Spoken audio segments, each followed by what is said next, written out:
সনাতনীদের উপর আক্রমণের প্রতিবাদে আজ দুপুরে হুগলি চুচুড়া পৌরসভার ব্যান্ডেল মোড় এলাকায় ভারতীয় জনতা পার্টির কর্মী সমর্থকরা একত্রিত হয়ে ব্যান্ডেল মোড় অবরোধ করেন। রাস্তায় বসে ও রাস্তার মাঝখানে টায়ার জ্বালিয়ে বিক্ষোভ প্রদর্শন করেন বিজেপির কর্মী সমর্থকরা। অবরোধ চলার সময় অবরোধ তুলে নেওয়ার জন্য পুলিশের সাথে রীতিমতন ধস্তাধস্তির সৃষ্টি হয়। আজ এই কর্মসূচিতে উপস্থিত ছিলেন রাজ্য বিজেপির সম্পাদক দীপাঞ্জন গুহ, সঙ্গে উপস্থিত ছিলেন বিজেপির সকল কর্মী সমর্থক বৃন্দরা।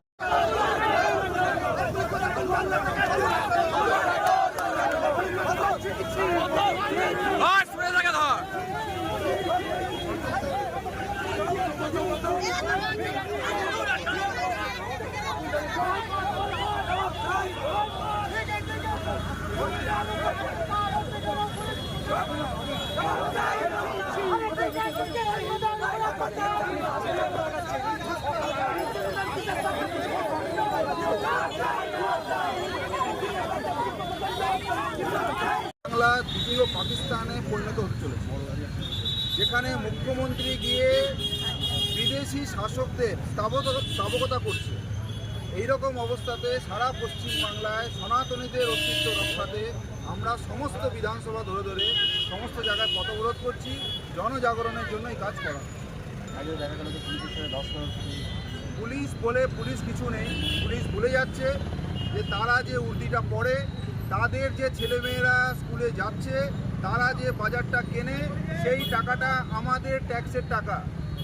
তারা সেটা ভুলে গিয়ে তারা শুধুমাত্র টিএমসি দালালি করছে।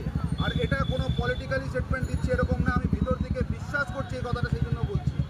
যেভাবে আমি নিজে বারুইপুরে দেখেছি, যেখানে পুলিশ যেভাবে অত্যাচার চালাচ্ছে এবং ইঙ্গিত দিয়ে দিচ্ছে, পুলিশ ইনফরমারের মতন টিএমসি এর গুন্ডাদেরকে ইনফর্ম করছে কোন গাড়িতে কারা বসে আছে।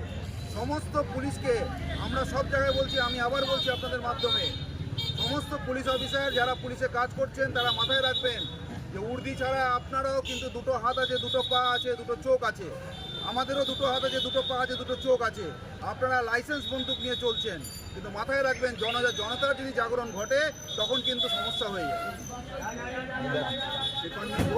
পুলিশের যত সক্রিয়তা দেখছি বিজেপিকে দেখলে, অথচ মোথাবাড়িতে পুলিশকে দেখছি আমরা টেবিলের তলায় লুকাচ্ছে, এমনকি মোথাবাড়ি ছেড়ে পালাচ্ছে পুলিশ। এই রকম পরিস্থিতি তৈরি হয়ে গেছে। কেন্দ্রীয় বাহিনী দিল্লি থেকে এসে মোথাবাড়ি সামাল দিচ্ছে। সুতরাং এই পুলিশের অবিলম্বে উচিত নিজের উর্দি খুলে তৃণমূলের ঝান্ডা নিয়ে রাস্তায় নেমে পড়া। সুরেশ সাউ, হুগলি সাংগঠনিক জেলা বিজেপি সাধারণ সম্পাদক।